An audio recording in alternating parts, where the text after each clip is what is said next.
So our next presenter, she's very tall and I'm not, so that's why I'm reaching here. Sarah Dyer, same but different. So welcome, Sarah. Hello, can you hear me? Okay, good. Hello, America. Same but different. This is not a koala bear. It is a koala.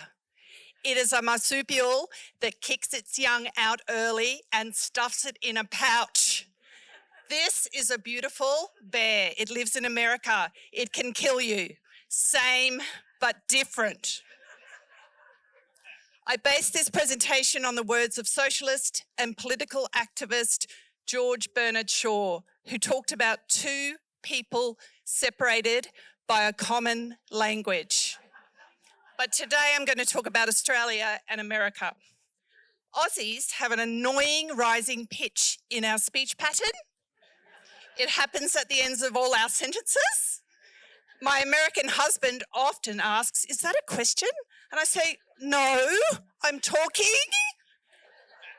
I'm making a statement. Same but different."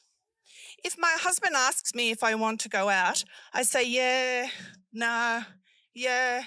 And he just stares at me. And I say, yes means I heard you. No means I don't want to go out. And yes means I heard you again. Calls from my Australian friends. Always the same questions. Can you buy a gun in America? Do you think there will be a civil war in America? And I say, yeah, politics. I start to reveal the subtle, really amazing things that are different here compared to Australia. I say things like this. Do you know what they call a no-through road here? A dead end. They flick the lights up and they can go through red lights if they're turning right. Everyone says, "No way! America's wild." Post, oh my God, they don't have motorbikes here. They walk and they come to your house and they take your mail for you and they post it for you. It's amazing. I went downtown to get a driver's license in New York. He says to me, "Oh, so you know you have to do a driver's license. You're an international. Do you speak English?" I said, "Yeah." He just stared at me blankly and then we both laughed.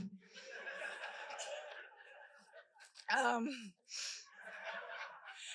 went to a party and the girl says to me, "Oh, you're Australian. I love that accent. So you were born in Australia?" I said, "Yes." She said, "So did you sound like that when you were born?" We both stared at each other and we laughed because we thought that was stupid. At the checkout, "Let me guess," he says, "you're from the United Kingdom?" I said, "No, actually Australia." He said, "Oh, same. I said, "Oh, really?" He said, "Yeah, you've got that ruler. You're under that just one king." And I said, "Oh, yeah, same. You've got a king now." Yeah.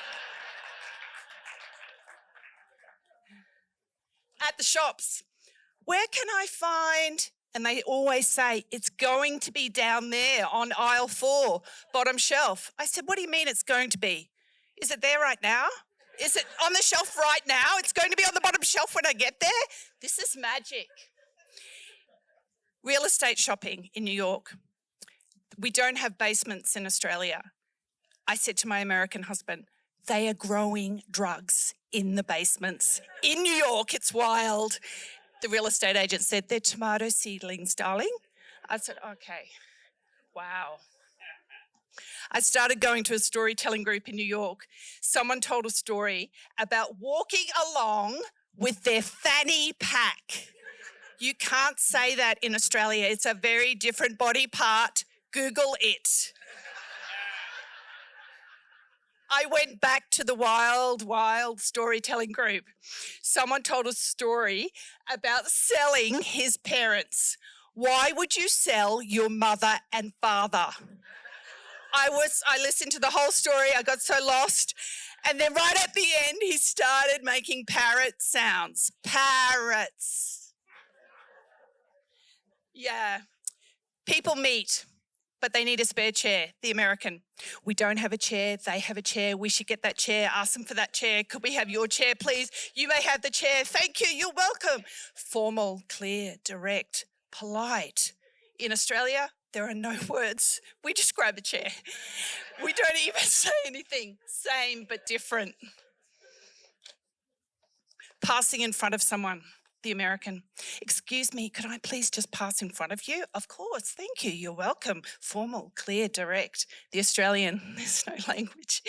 We just pass. And there's sort of like a mumbling, deferential nod and soft sorry. The left image is universal as peace. But if you reverse the image, this is not good in Australia.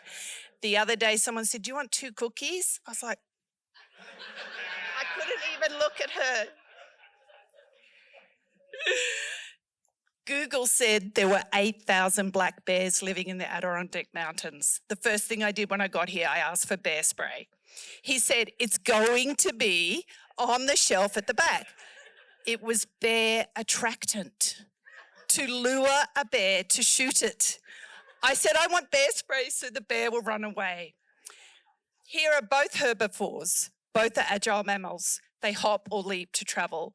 American deer can run gracefully. Australian kangaroos will punch you in the face.